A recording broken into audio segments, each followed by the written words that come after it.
Olá, eu sou Titi Vidal, tô aqui de novo com você. E muita gente tem me pedido para falar cada vez mais sobre as constelações familiares, então hoje eu vou falar sobre a base das constelações familiares, da teoria das constelações. Antes eu queria convidar, se você ainda não está inscrito aqui no canal, não deixa de se inscrever, assim você sempre fica sabendo em primeira mão quando tem vídeo novo por aqui. Pode curtir, compartilhar e comentar à vontade. Para quem não sabe, as constelações familiares foram desenvolvidas por um alemão chamado Bert Hellinger, que hoje tem mais de 90 anos, mas continua constelando por aí, inclusive aqui no Brasil.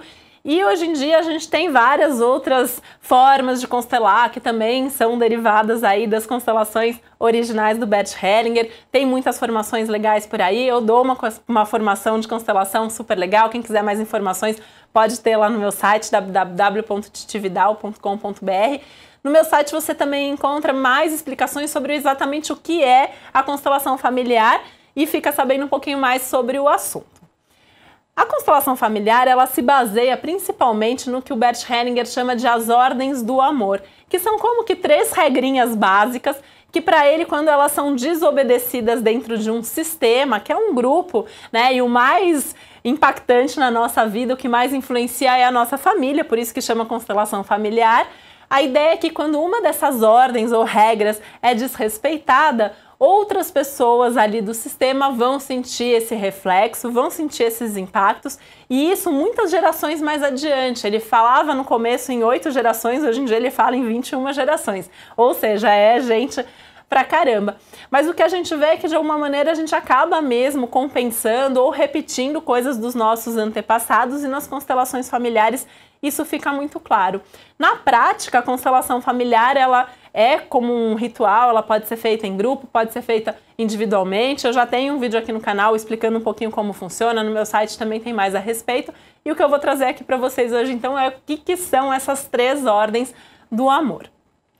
A primeira ordem do amor chama hierarquia, que leva em consideração que aquilo que veio antes e o que veio depois. Então a questão mesmo da ordem ali cronológica no tempo. Então isso significa que, por exemplo, pensando nas coisas mais simples, primeiro filho vem antes do segundo filho, que vem antes do terceiro filho, então isso tem uma razão de ser e essa ordem tem que ser respeitada. Ou como os relacionamentos, né? Então se você já teve um primeiro casamento, esse primeiro casamento ele precisa ser honrado e respeitado como algo que existiu primeiro.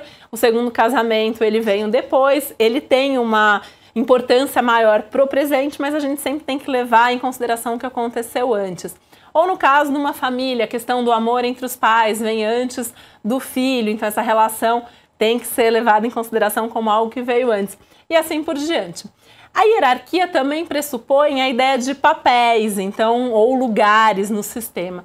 Isso significa que pai é pai, filho é filho, vô é vô, neto é neto, e esse lugar tem que ser respeitado porque quando tem uma inversão dessa ordem, quando tem uma inversão desses papéis, isso desequilibra todo o sistema. Então, mesmo que não seja para aquela pessoa ali que está invertendo o papel, que vai ter o reflexo com certeza, gerações futuras vão sentir isso e de alguma maneira vão tentar compensar isso em vivências e experiências e dificuldades provavelmente ao longo da vida. A segunda ordem do amor é que a gente chama de ordem do dar e receber, ou como o Bert chama, dar e tomar, porque para o Bert o tomar implica numa atitude, então eu recebo e eu tomo aquilo para mim. Para o Bert, a gente tem que, em todas as relações, precisa haver um equilíbrio entre esse dar e esse receber. Então eu dou e recebo na mesma proporção. Então o que a gente fala é, por exemplo, num relacionamento amoroso, né, numa relação afetiva, a gente conhece alguém, a gente gosta dessa pessoa e a gente dá alguma coisa para essa pessoa. Isso vale para as relações de amizade, isso vale para as parcerias profissionais também. Aquela pessoa que recebe, de alguma maneira, ela fica em dívida porque ela recebeu alguma coisa. Então, teoricamente, ela deve ficar grata àquilo que ela recebeu e ela vai retribuir. Só que por gratidão, ela vai retribuir aquilo com um pouco a mais. Quando ela dá um pouco a mais do que ela recebeu, a outra pessoa fica em dívida e vai retribuir dando um pouco a mais também. Por isso que a gente brinca que quando a gente começa qualquer relação, a gente já não vai sair oferecendo tudo que a gente pode oferecer, porque a gente tem que esperar se vai haver mesmo esse equilíbrio. E aí isso vai gerando um ciclo crescente de amor, como o Bert chama, e isso garante o futuro das relações, a prosperidade e a fluidez dentro de todos os relacionamentos. Onde existe uma exceção a essa regra?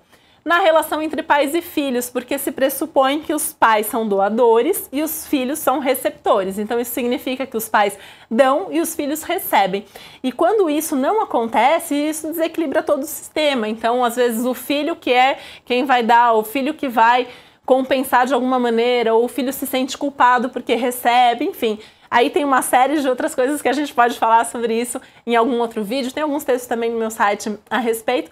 Mas o fato é que precisa respeitar esse movimento e principalmente, né, a coisa mais importante que os pais dão para os filhos é a vida. Então o que o Bert fala é que só pelo fato dos pais terem dado a vida, né, mesmo que a gente não concorde com os nossos pais e tal, a gente tem que ser grato a isso para a nossa vida poder fluir. Então a gente tem que tomar mesmo essa vida e com essa gratidão tudo na nossa vida acontece. Até fazendo um parênteses, a constelação familiar gira muito em torno da conexão com a vida ou com a morte. Então quando a gente aceita essa vida, a gente se conecta com o fluxo de vida. Quando a gente não aceita, de alguma maneira a gente vai começar a repetir a história dos nossos antepassados e aí esses nãos que já houveram na nossa família, as interrupções de fluxo, enfim, vários outros assuntos para a gente conversar em outro momento a respeito. Essa questão do dar e receber, ela também tem que ter um equilíbrio mesmo no caso de danos. Então alguém fez algo de mal pra gente. De alguma maneira a gente vai retribuir, mas o que o Bert fala é um pouco menos mal para que a gente vá equilibrando isso aos poucos. E a terceira ordem do amor é o que a gente chama de ordem do pertencimento ou pertinência, que significa que todo mundo que faz parte do sistema tem o direito de pertencer a esse sistema. Isso significa que cada uma dessas pessoas que já viveram na nossa história, da nossa família, elas têm que ter um lugar para elas. E isso fala paralelamente aí, né, junto com essa questão dos excluídos, que é a grande questão que a gente vê na prática das constelações familiares. Muito do que a gente vive em termos de dar errado na nossa vida tem a ver com os excluídos da nossa família, que seriam as pessoas que foram renegadas pela família, os mortos prematuros, os abortos, as pessoas esquecidas, as pessoas que sofreram muito. Então a gente tem que dar um lugar, a gente tem que honrar a vida dessas pessoas, a gente tem que olhar e dizer que elas realmente fizeram parte da história da família e quando todos pertencem e todos têm um lugar na família, a vida de todo mundo que faz parte desse sistema vai fluir muito melhor. Então a questão é que essas três regras básicas estejam sempre em harmonia. A constelação familiar não se resume só a isso, mas elas são com certeza a base de tudo.